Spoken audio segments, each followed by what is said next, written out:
Greetings, everyone. This is Al-Fadi, and I want to welcome you back to a continuation of this series. I hope you're enjoying it. I hope you're sharing it with others. I hope you're even downloading it on your platforms. I hope you've been using it in your interactions with skeptics or maybe even Muslims or seekers. But no matter what the case is, we are systematically presenting to you evidence upon evidence that the early history of Islam is questionable at all levels. Today is no exception. We're going to start to talk about the man of Islam, and that's Muhammad. But first, we're going to start with the coins, because believe it or not, even the so-called Islamic coins debunk Islam itself. With me here to unpack all of this is no other than Dr. J. Dr. J, welcome back. Yeah. So how do the coins, the Islamic coins, debunk the history of Islam? Well, before we even get into how they do it, the idea that you need evidence from the 7th century has always been a stumbling block for us, those of us who have been confronting the origins, because we just couldn't find any evidence that we could put our hands on. Coins are brilliant because coins don't disintegrate, they don't deteriorate. They're as pristine today as usually the day they're minted. They're so good, in fact, because they give a huge amount of information. Because of the fact that the rulers did not have television or radio or newspapers to announce when they came to power, what would you use? You would use coins to do that announcement, because everybody touched coins. Everybody would use it in commerce, and that was the best way to get that information out to the populace. And what you would do is you would put your image on the coin, you would put your name on the coin, right, and you would put the date, and then you would put some religious identification to show what religion you belong to, especially in that part of the world, because there were two primary religions that were competing. One was Christianity, and the other was Zoroastrianism. The Sassanians, the Persians, were Zoroastrian, and that's why they were very clear as to who is Christian and who is Zoroastrian. There was no Islam that early, but that's what we think, and that's what we've been saying. How do we prove it? Let's look at the coins. Now, to begin with, let's look, and let's go to the slide, and let's look and see where these coins are minted. This is the time of Muhammad, and this is the time of Abu Bakr, Umar, Uthman, and Ali. So this is the time from 620 to around 660. When you look at that, you need to see that this whole area was under their control, was under Islamic control, right? If they were Muslims under Islamic control, they were the ones that are minting these coins. Look where the mints are. This is really telling. Let's find out where the mints are to begin with. Well, first of all that the Islamic tradition, the standard Islamic narrative tells us is that everything is happening down there. See where those two circles are? Medina and Mecca. Mm-hmm. As we've said, if everything's happening down there, that means the mints need to be down there. The mints where you make coins are not down there. Take a look at where they are. In Tartus, and Huns, and Baalbek, and Damascus, and Dabaria, and Albiya, and in Paysan, and Jerash, Amman, Yubna, and El-Iya. I know I'm destroying the names with my English American accent, but those are the mints. Notice they're all up in what is today Jordan, and Syria, and Lebanon, and Israel. Way up in the north. Nothing down that far south. Those weren't the only mints. The other mints where coins are made were over here.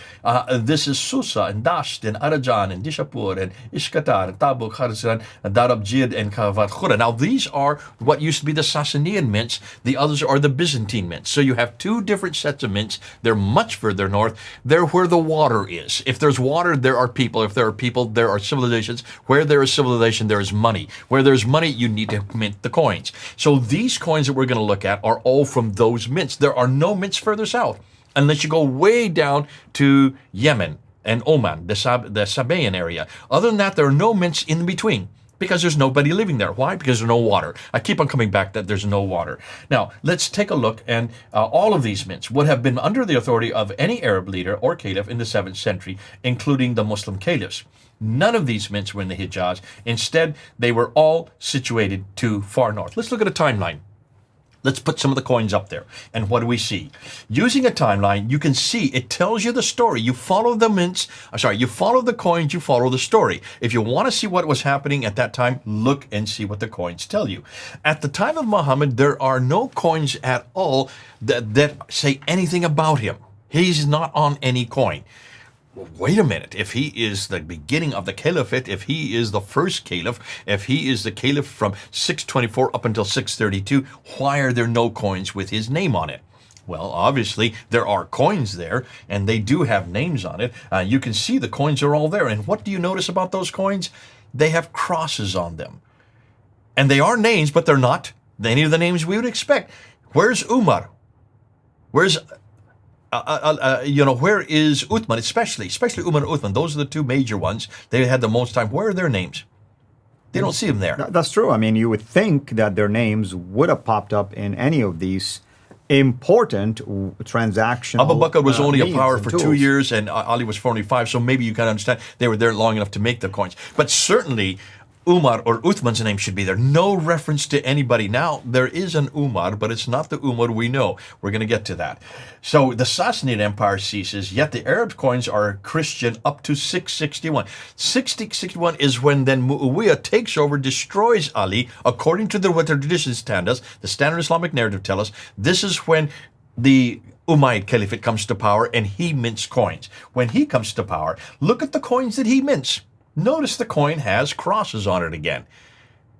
If the Western mints all have crosses, the Eastern coins and the Eastern mints all have what we know as Zoroastrian fire altars. This is Zoroastrian. So it depends on where the mint is. They're just representing the religion of that time. In fact, he himself is very clear that he is a Christian all the way up until 680. So Muhammad, if he died in 632, we're now 50 years later, 680, still the coins are either Christian or Zoroastrian. Nothing at all that is anything close to Islam.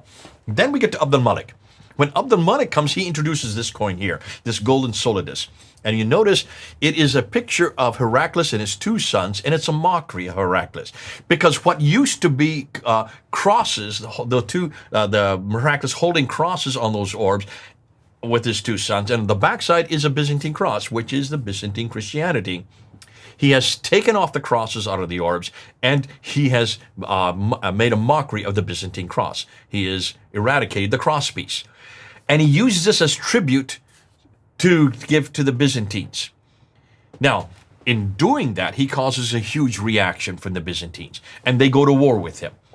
He actually beats them in the war. And what does he do? He then introduces this coin here. And there's a picture of himself on the coin. And the Shahada is introduced first on this first coin that I noticed, and the second one. The Shahada is La ilaha illallah Muhammadur Rasulullah. What does that mean in English? There is no God but Allah, and Muhammad is his messenger. So this is the Shahada that we think is the introduction to the name Muhammad. Actually, it's not. And the reason we know it's not, and we're going to see that when we get to the Dome of the Rock. Yeah, and some of the shahadas here are not really the official one, because the shahada, the official one, La ilaha illallah, here it says La ilaha illallah wahdahu. There is no God but Allah alone. Alone. Yeah. And why alone, and who do you think that's referring to then? Well, I'm sure it's competing with Christianity and Judaism here. For who is this? Who that's confronting?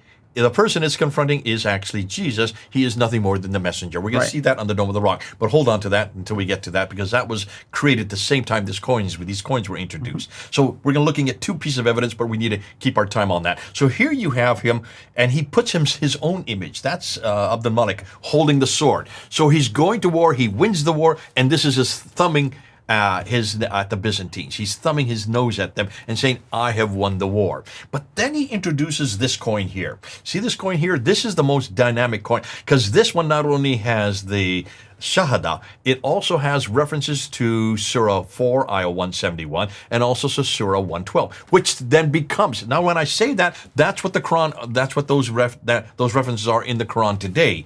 They would not have been there. There is no Quran that earlier, so these became Quranic. But as you say, Wahadu is not in the Quran today. So even these are different.